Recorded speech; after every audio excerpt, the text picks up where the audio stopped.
Donc imaginez que la réalité, c'est comme un grand lac rempli de poissons. D'accord ? C'est votre réalité. Et que la science et la méthode empirique, c'est comme une canne à pêche.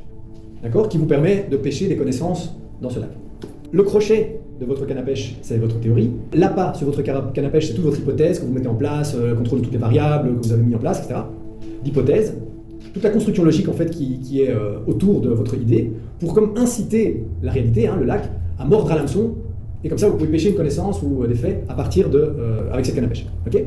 Donc vous lancez votre appât dans l'eau, vous espérez qu'une partie de la réalité morde à l'hameçon, et attiré par votre hypothèse, puis vous retirez donc ce poisson là, c'est vos données brutes. Le poisson, c'est les données brutes là que vous n'avez pas encore traitées, encore frétillantes et vivantes, et puis paf, vous tuez le poisson avec une analyse statistique de données significatives pour être sûr que vous avez trié vos données, vous avez bien tout calculé. Et puis qu'est-ce que vous pouvez faire avec le poisson ? Vous pouvez le cuire et le manger.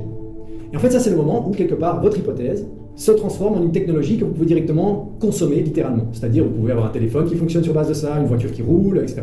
Donc vous avez transformé une partie de la réalité qui est en mouvement, en flux, en potentiel, etc. en quelque chose de mort, entre guillemets, mais que vous pouvez consommer, qui est sûr, qui est certain. C'est un exemple de la manière dont la science, mais surtout la science empirique, interagit avec la réalité. C'est comme s'il essayait d'extirper des faits à partir d'un bassin de réalité, un monde en perpétuel mouvement, plein d'incertitudes, pour en faire quelque chose de tangible et de réel, qui fonctionne toujours. Parce qu'en science, donc, on parle souvent d'hypothèses, on parle de théorie quantique, de principe d'incertitude d'Heisenberg, du chat de Schrödinger qui est à la fois vivant et mort, mais au final, quand vous allumez votre smartphone, il n'y a pas une chance sur deux qui s'allume, vous voyez ?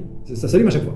La science basée sur une méthode empirique, c'est comme une façon de réduire le principe d'incertitude, donc ce flux, ce hasard, en quelque chose de prévisible, comme votre smartphone ou comme votre voiture qui démarre quand vous tournez la clé. Ça ne veut pas dire qu'il y ait quelque chose de fondamentalement mauvais dans cette approche-là, mais si vous interagissez avec la réalité uniquement de cette manière-là, en essayant continuellement d'en extraire des poissons de ce lac pour les manger à la fin, il y aura la surpêche et il n'y aura plus de poissons dans le lac et vous finissez avec une réalité qui est figée, qui est morte quelque part. Il n'y a plus d'incertitude, il n'y a plus rien. Donc la surpêche des faits, ça on le voit, je veux dire, il n'y a plus personne qui arrive à gérer l'accumulation de la production des papiers académiques et scientifiques, il y en a des milliers publiés tous les jours. Et donc on vit aujourd'hui donc avec une science qui est basée sur l'empirisme, et si vous poussez cette logique à son extrême, les humains deviennent eux aussi de simples machines qu'on peut comprendre et contrôler, et toute la réalité devient calculable.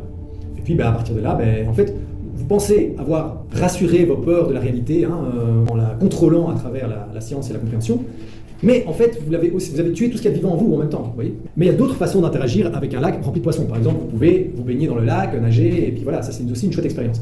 Mais vous n'allez pas vous dire, quand vous nagez dans le lac, au moment où je mets mon orteil, je veux qu'il y ait un poisson qui soit là, exactement le même, au même endroit, à chaque fois que je le fais, quoi. Je veux dire, c'est absurde, ce serait absurde, d'accord ?